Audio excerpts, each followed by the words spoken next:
Empty your mind. Be formless, shapeless, like water. Like water. This is Luther Hendricks, and this is DragonTides. I've got Kevin Nunn here. Hi, everybody. And we're going to do a quick walkthrough of how combat works. Right now, I'm Bruce Lee. Kevin is Victoria Jojovic.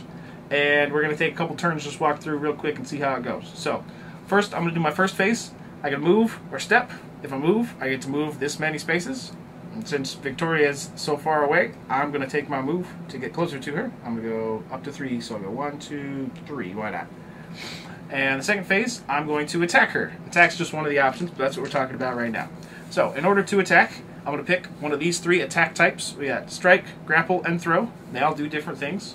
And we each pick, at the same time, which one we want to do. So I'm going to pick... Now, folks, I have a really bad track record at predicting Luke's move, so we'll see how I do. We'll see. Maybe I'll get it right this time. At the same time that I've picked what kind of attack I'm going to do, he's picking in which way he's going to defend, and then we reveal at the same time. So attack is strong against grapple, so I get my base strike, which is 3 dice, plus 2 more dice because I've successfully predicted that grapple. If he had played throw, he would get plus 2 dice. Now, my grapple is 2, so I only get my sad 2 grapple dice. Now we roll our dice. Since I'm the attacker, we look at my fists versus his shields. And I have no shields. So, we subtract any shields he does have. What's remaining is 4 fists. Since I use strike, that means he takes 4 damage. 1, 2, 3, 4. Now I'm going to demonstrate a step and attack. So when you take a look at phase 1, it says move is full movement, which would be the character's rating. Or you can choose step, which is move up to 1 space and gain 2 dice on the next roll. So here, let's figure that Victoria, now that it's her turn, decides to step. She could stand still or move 1 hex, but I want to maneuver a little bit, so I'm going to move 1 hex. And then again, I'm going to choose an attack. So we're each choosing our card simultaneously, and we reveal. Now this time we both revealed strike, and that means that we get no bonus. So I'm rolling my strike of 4 dice, and Bruce is rolling his strike of 3 dice. Now, because I stepped, however, that does give me a 2-die bonus. So I'm going to get to sling 6 dice and hope that works out well for me. All right, I have 3 fists. And I have no shields, as good as my roll was. No shields. So 3 damage to Bruce. Alright, so we're going to do one more round and show how some of the other attacks might work. I'm going to, let's see here. So now it's Bruce's turn. I'm just going to step because we're locked here in combat and I want the bonus. And I'm going to pick this card. Okay, so we reveal. We both picked the same one again. Throw. So neither of us gets a bonus there, but I'll get my 2 for stepping. And I have a throw of 3, so I roll 3 dice. Alright, so I have 3 fists. I have 2 shields. Alright, so he successfully blocked 2 of the fists, but not the 3rd one. So, first off, any attack, even one that's not a strike, still deals 1 point of damage if it's successful. Then, based on how many extra fists I had, I get to throw him that many spaces. In this case, it would only be 1. So I'm going to move him 1 space away from me. I'm going to throw you out on the street.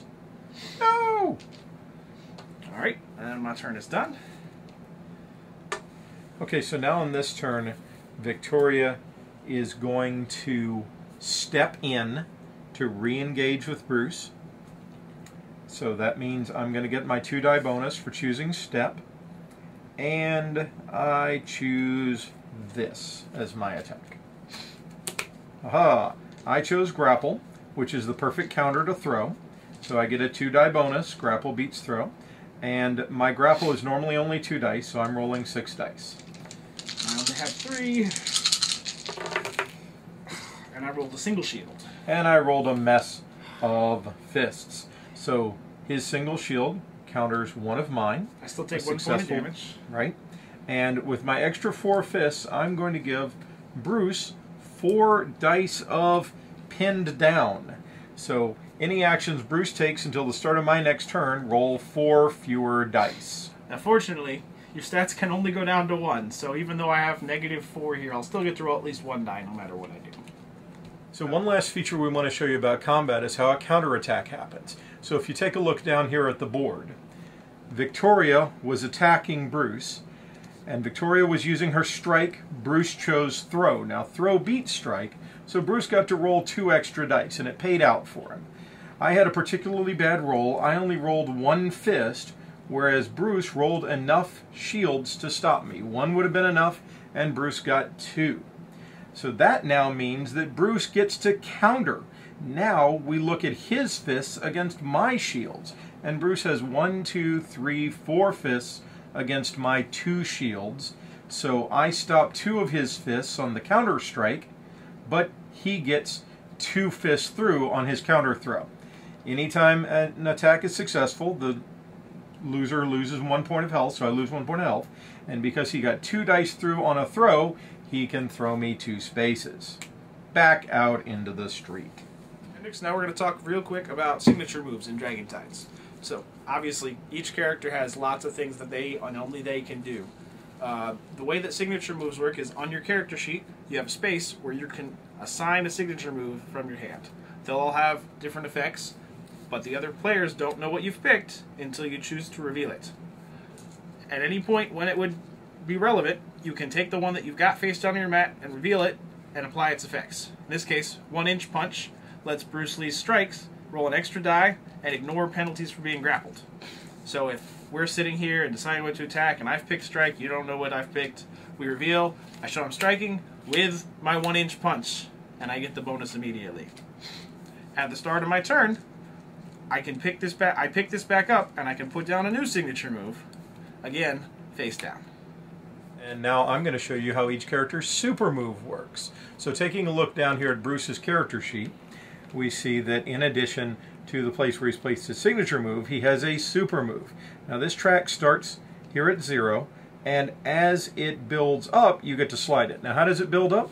Well, it builds up during face-off. Every time 2 characters take a face-off, haha, I pick throw over your attack, that lets me move up 1 step, building up my super. So if I do that enough times, my cube will be sitting on super, and that means my super is fully powered up. In Bruce's case, that means later, when we're in a face-off, I can say, I'm going to use my super and see what you revealed. Ah, you chose grapple. Well, I guess in that case, I'd better choose strike.